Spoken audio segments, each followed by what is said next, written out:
feel special, like I'm over the moon. So tired of wasting my life now, baby, on broken hearts that I choose. Is it you? Oh, is it you? Oh, is it you? Is it you? Is it? New York, the real New York. I'm outside. I don't live in Miami. I don't live in Colorado. Come to my block and see me, my niggas. All of y'all know I be down there. This is Kiss. I'm outside. Always deep block. I like this. I got 100 guns on the Clipz, nigga. I'm from New York, New York. And you know I'm all about big chips, cause baby, I'm from New York, New York. I'm from the city of the terrorists. Yes, I'm from New York, New York. I got 100 guns on it. I'm from New York, New York. And I know. Welcome. Welcome back to the Vision is Real YouTube channel. Another Night Visions convo. I'm your host, JD, and thank y'all for pulling up with me. I really appreciate it. We've been getting like I know we just kind of building and getting starting out here, but we starting to get like a lot of traction, and like a few people have already reached out and said they love what we doing here. So I really appreciate that a lot. Yeah, man, thank y'all for pulling up. Got some interesting things I kind of want to touch on today. This one might be a little personal to me. So let's just go ahead and like get right into it. As y'all know, I'm from New York City, born and raised. I was born in Flatbush, Brooklyn, and Kings County Hospital. For all my New Yorkers, y'all already know about Kings County. I grew up in 2574 Bedford Avenue between Flatbush and Avenue D. Right around the corner from that building. That building is still there.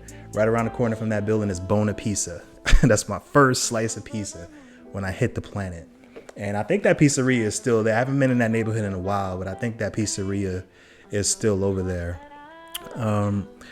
Obviously, I live in Houston now, and before this, I lived in Florida, and I lived in South Florida, Fort Lauderdale, for a very long time, about 15 years. And before that, obviously I was still in New York. I left New York in 2008, in 2008. New York City for me is real. I was one of those people where New York City, as a kid, I appreciated growing up there a lot. But once I became an adult, there was something about New York City that, and I'm gonna be very honest, you probably, don't really hear this from native New Yorkers a whole lot, but I'm gonna be honest with y'all. There was something about New York City that just really didn't resonate with me as an adult. I mean, it was cool. I liked it. It was, obviously, it's the capital of the world. So there was that whole pride that came along with growing up there, but it just didn't resonate with me as much as it did when I was a child. So I was one of those New Yorkers that I kind of just knew, like right out of college, that I was probably gonna leave at some point.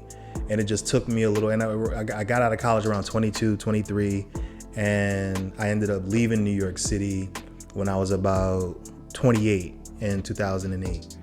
Barack was just about to come into office. He was, pretty much winning the race. And I moved to Florida. New York City is one of it lives up to the hype.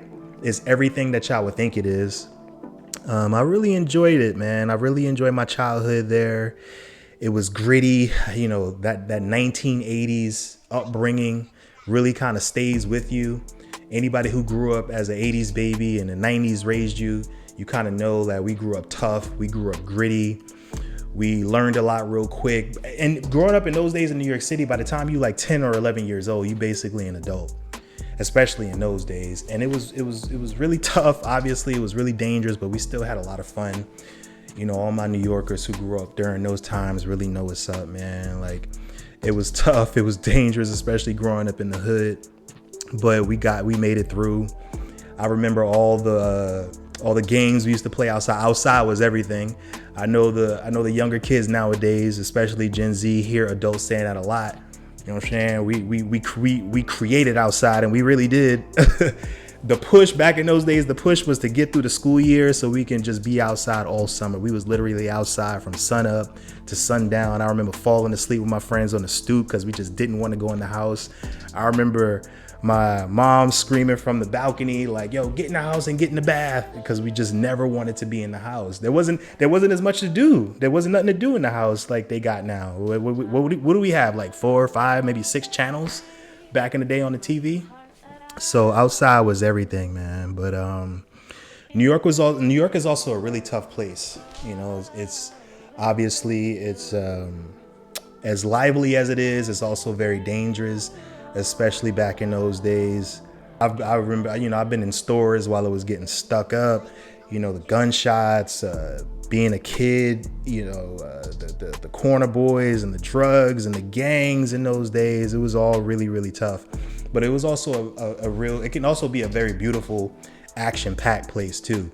You know, obviously now the tourists walk around Times Square and it's like a Shangri-La to them. But anybody from those days, we remember what Times Square was in the 80s and 90s. It is not what it is now. I promise you. But like I said, New York was still can be a very beautiful place. If there's one time that I miss home is during the holidays. I don't really think there's any place, I haven't really ran across any place that's better than being in New York during the holidays. You know, especially being, you know, in the city, there's nothing like it. That's the times that I miss most. But one of the things that I wanted to kind of, you know, bring to light is the fact that, I don't know, it's like, I've lived in several different places, Florida and now Texas being, you know, the bulk of those places. And honestly, being a New Yorker is really, really, really hard. Anybody who was actually born and raised and when I say New York City, I'm talking about the boroughs. I'm talking about the 5 boroughs. I'm not talking about upstate New York. I'm not talking about Rochester, Buffalo. I'm not knocking y'all. I went to school in upstate New York, but I'm talking about the 5 boroughs. Shout out to Long Island too. I spent some time out there. That's basically an extension of Queens, especially the Nassau area. But I'm talking about the 5 boroughs. Anybody who knows about New York, who's born and raised there, when you leave, it's really, really hard. You know, Michael Jackson made that song, that record, you know, Stranger in Moscow. And I would be lying to y'all if I've been gone from New York almost a little over 20 years now. And I still go through times where I just literally feel like a stranger, you know, around other people in other places, because it's just so hard. You know, being born and raised in a city like New York, which is considered the capital of the world. And you often feel like nobody really understands you. Nobody gets you. Nobody understands your personality. Nobody understands why you so gritty and why you so, you know, angry at times, or they perceive it as anger. You know, that's why that record that Mike made, Stranger in Moscow, really kind of like gets me, because that's the way I feel. That's the way I feel at times, even all these years later, even though I've been gone for a long time. I feel like just a stranger. It's really hard, man. Like, it feels like we really different. We were raised different up there. And the way you're raised in New York City is like you raised to where you raised to be so gritty and so tough and such a grind and such a hustler that it like seeps into your bones. And you're pretty much raised that way from the moment you could start walking. You know, I don't know so much about that nowadays, maybe not so much, but back in those days, that's exactly how it was.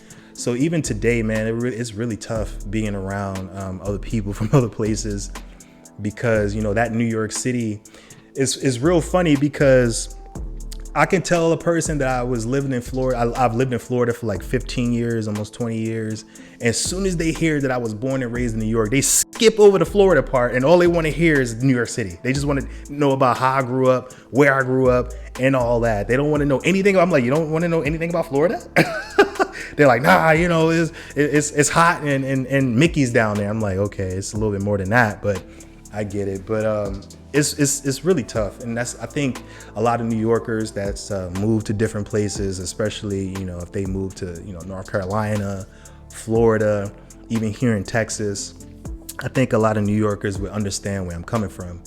when I say it's really, really, really tough being around other people from other places because we raised so different, up there. But, I also want to tell my New Yorkers that's still there, that's not as hard as it is to leave that city. There is something better out there, y'all. You know what I'm saying? Like I said, I always knew that I was going to leave at some point.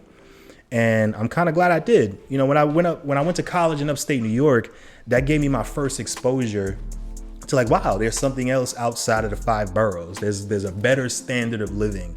And I know it's really, really hard for a lot of New Yorkers to leave. But I just got to a point where I just couldn't take, 6-7 months out of the year, it being cold and it being freezing and looking for parking, and everything is just notoriously expensive and overpriced. And it's not that you can't afford it, but after a while you feel like you're getting robbed. So my New Yorkers that's still there, I want to tell y'all, if y'all getting fed up with that city, but you don't feel really, you don't know how that you can make it out, you can. Like I said in the last episode, if you ain't got no kids, or maybe you got one kid, you ain't really got nothing holding you back, there's some transfer opportunities that you can go to another state.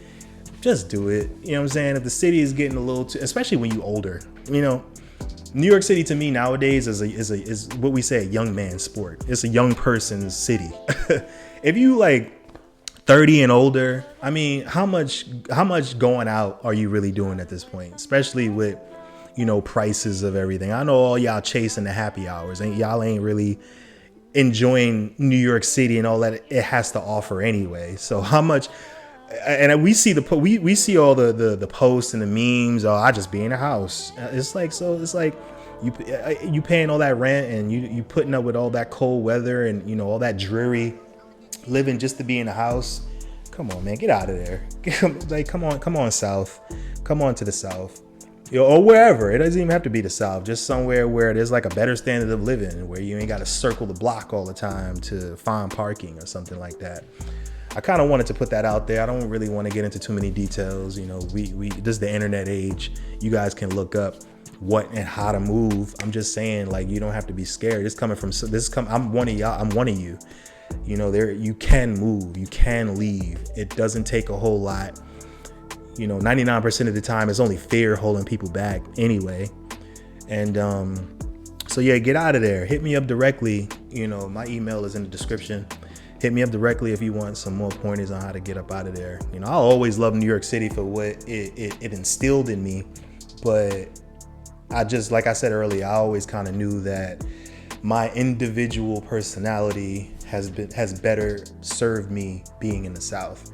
And there is better opportunities. There is a better standard of living other than New York City, if you could just make up in your mind to move and get up out of there. Now, there is a part of New York City that I did miss. Like I said, I left in 2008. So I'm pretty much missed the 2010s. You know what I'm saying? I missed the chopped cheese era, you know what I'm saying? Because I don't, that's some new shit. I don't know what the chopped cheese, I've tasted it, it's good, but we grew up on bacon, egg, and cheese back in my era. I don't really know the whole chopped cheese thing. That's the Kaya Sanat era, you know what I'm saying? And that's the part of New York that I pretty much missed. I know I missed a huge chunk of the 2010s. And I watched from afar. I know, Pop Smoke, God rest his soul, made some noise up there. And y'all went through the Kai Cenat era and the chopped cheese era and the flash mob era, and the Aki stores done took over the bodegas. I'm like, yo, when did the Akis take over the bodegas? And now they playing lo-fi hip hop in the bodegas. We not playing no more merengue and salsa. Yo, I know the 2010s. And I checked, and I ran this by my man Rad. Shout out to him. I'll leave a link to his IG page so I can show him some love. He's still up there. He's one of my last friends still in New York City. And he told me, he was like, yo, he's like, a lot's changed up here. And he feels like, other than the whole, especially in Brooklyn, other than the whole Barclays, era, the city truly went through a transition during that 2010s era. And as a New Yorker, I kept my ear to the streets. I kept in touch with Rad, and I watched from afar. So I saw what y'all was doing up there, man. And as much gentrification went on up there, and as beautiful as things are becoming, there's also a part of the culture that was also lost during those 2010s as well. So that's tough. That's just happened. That just happens, you know. Life changes, everything changes, everything moves on. And like that wise owl in the north says, nothing was the same. But if you can make it in New York, you can make it anywhere. That's what they taught us growing up. I don't know if that saying is still up there, but it holds true. I still carry that with me. One of the things that I love about, you know, being from New York is being educated in New York as well. All right, so as far as gold, what is some one of the things that I love, you know, being educated in New York as well. You know, I did all my education in New York, and funny story, I even went to school in New York, upstate. See, I'm showing upstate love. Shout out to y'all. I went to a very small state university about 30 minutes south of Syracuse called Mooresville State. Great place, beautiful school, beautiful area. Like I said earlier, that was one of the first instances where I was like, oh, there's other things out here other than the 5 boroughs. But I love being educated from where I was born and raised. And one of my earliest experiences was elementary school. Almost 46 years old, and I still remember this one teacher and this one school year. I went to PS 277 Elementary School. This is in Garrison Beach part of Brooklyn. Great area, very kind of upper middle class area. I don't know how us, you know, a bunch of us scrappy kids from Flatbush ended up in that school, but whatever.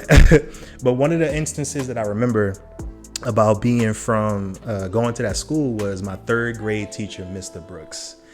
Now, Mr. Brooks was one of my first instances of me looking at a man and seeing discipline. And this was a white guy. This was like a white teacher. Back in those days, like, we in some weirdo shit now. Back in those days, I really couldn't tell what, you know, racial. I didn't see racial or color lines. All I saw was, especially as a kid, all I saw was a person, if they was good or bad.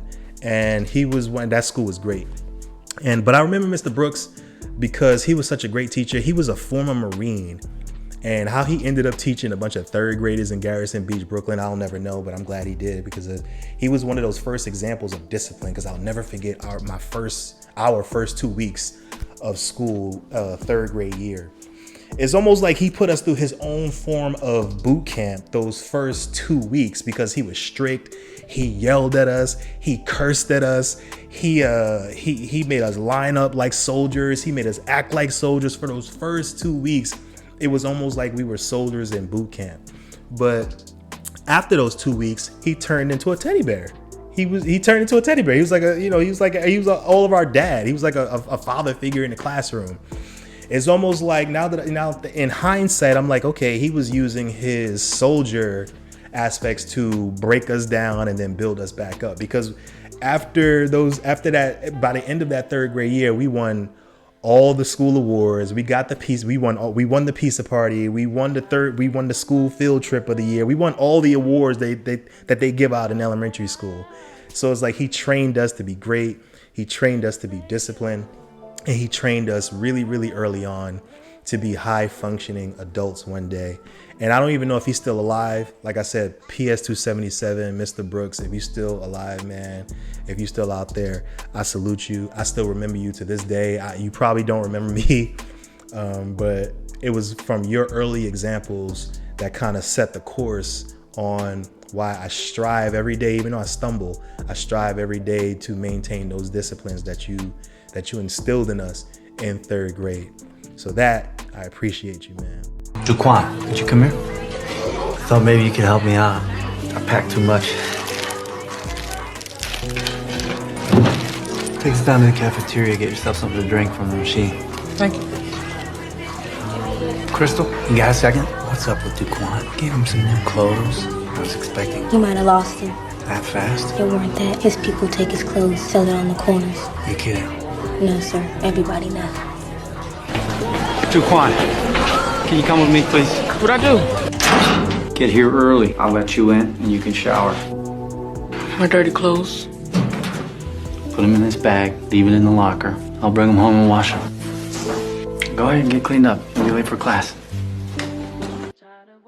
But Yeah, shout out to New York. What else I wanted to talk about with y'all? Yeah, man, New York City schools, it's kind of crazy because in lieu of leaving New York City, I also realized that because a lot of those in New York cities are not great. I was just really lucky. I just had, a really great mom who was early on, who really knew how to maneuver in as far as schools back in those days. But a lot of the New York City schools are really, really tough. And a lot of the public schools are not very good, especially if you're not in the affluent neighborhoods or they're not private or semi-private. One of the things that I love about getting out of New York City and getting into the South and a lot of these other states and cities and figuring out the neighborhoods and the areas is you run into better schools and, better standard of living and, teachers who actually care and not just getting there collecting a check. And teachers who actually take a genuine investment in your child. I live in one of those, cities now here in Houston, where it's a great high school, and for my daughter, and it's obviously she really took to the school and the teachers, and it's awesome. And I was speaking to Conrad earlier, who's thinking about getting back into teaching. And he was kind of running down a lot of details on what's going on as far as schools and stats and how good the kids are doing and and stuff like that. So like I said, in a lot of these other areas and cities, you start to get into, it doesn't even have to be an affluent neighborhood or area either. It could just be just a middle class area where the school is just great and better. So keep that in mind, man, when it's in lieu of y'all trying to move and kind of leave New York City. Man, I promise y'all I'm not gonna go too long tonight. I promise y'all. Going to those great schools, it kind of prepared me for corporate America. I know I kind of touched on this a few episodes ago, but I'm hearing too much because I'm first of all I'm seeing it through my own experiences in my own company and hearing it on the internet and hearing it from different examples in real life. I'm hearing a lot of the younger millennials and the Gen Z entering the workplace is having a really, really, really tough time transitioning.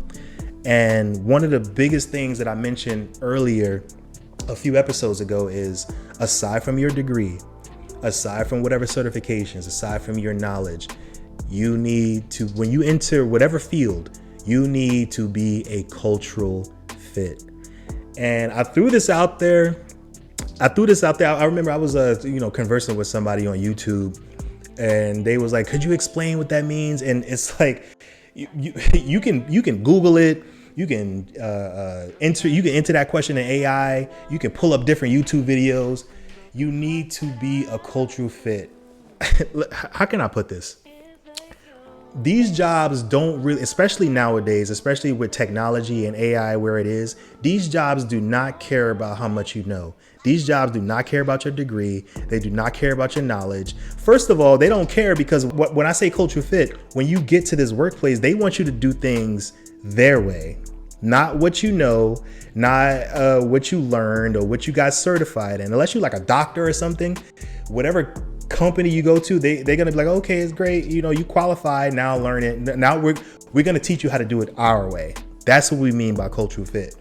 You got to get along with these people in there, man. You got to get in these offices and you got to, this whole era and trend of, oh, I'm an introvert, that don't work in corporate America. You got to go up in there and you got to be everybody's friend. You got to get these people to like you. If you work in a department, I suggest you just show up on, your first day with a box of crumble cookies or a box of donuts, pass them out to have no idea how much bringing in some fresh bagels to your coworker means to the office place. No one cares what you know or what you can do or your knowledge. They know he or she such and such brought in donuts for the office. That will make their day. Trust me. This is what I mean by culture fit. That's just a very minor example, but it's more to do with your personality. It's more to do with, and I know a lot of people is like, oh, well, especially this era of individuality. Oh, well, why I gotta be liked? I just want to clock in. I just want to go there, clock in, get my check and leave. That's not how it works. That may last for a little while, but that's not going to work. You got to go in there. You got to be everybody's friend. You float around to everybody's cubicle. You float around to everybody's office. You make yourself known. You take all the odd jobs, you take all the odd projects, you do whatever you got to do to fit into that culture and become in sports, they call that a locker room character. You need to be a locker room person, a locker room guy or girl in your workplace. And I promise you, you're going to be successful. But 2, so do extra, volunteer, build relationships, and chase. So basically, you've done your little bit of time learning. You've got yourself a little bit of an area. You want to start building relationships. Now, this is the beauty of being at the start. Everyone will help you. You're stunned by how many people will actually help you. That if you go, oh, I don't know how to do this. This is my first day. Oh, sure, let me help you. You can learn the best 2 or 3 skills off everybody that they've got. Yes. Oh, you've been here for a long time. How have you managed to do this? What do you think of this? I don't know how to do this. Can you help me? You'd be stunned. And do the extra. Volunteer. Do the crappy jobs. Do the things no one else wants to do. Right? If you're doing this, if you want to make it. This is if you want to make it. I understand this is not for everyone. Volunteer. Work extra. Don't complain. Yes? Yes. Happy with that so far? Absolutely. Quick story. Early on when I was in my mid-20s, when I was just starting to get my first corporate jobs. My first corporate job was with a prestigious wine company in New York. And I was much younger. I was a little brash. I was much more arrogant, much more cocky. And I got an opportunity to work at this place and it just didn't work out. I wasn't making the friends that I was supposed to make. I wasn't doing what I was supposed to do. And I had this one manager who just didn't take to me. She just didn't take to me. You know, as I got older, I was starting to run into situations where people was like, oh, well, maybe she's racist. But I'm like, nah, I don't think it was that. I really don't think it was that. Because she had great relationships with other people that was in the workplace, and those people were black as well. So I'm like, this ain't racial. You know, like I said, I don't really rely on or lean into that, too much, if ever. Now, one of the things that kind of hurt me at that job is one day she pulled me into her office and she was like, Jay, it is just not working out with you here. You are just not a cultural fit here. And I feel like you are a dead end. And I was like, I just looked at her like, what? I had never heard something like that in my life. She called me a dead end. Like I said, this is back in the days, man, when the world was very different. And I still remember that cultural fit. And she wasn't the first person that had brung that up to me.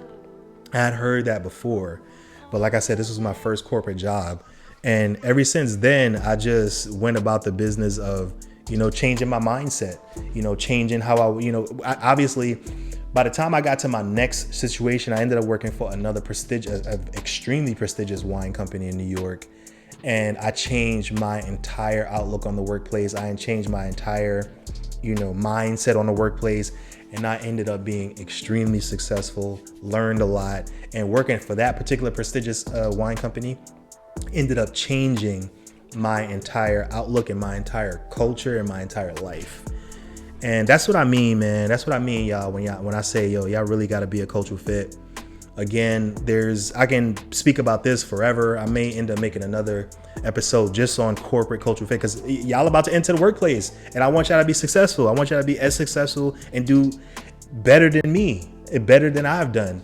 And that's something that's really, really important that y'all really, really need to focus on. So look up look it up on YouTube, research it, put it in AI on what being a cultural fit really is in the workplace. What's going on in the news? What's going on in the news this week?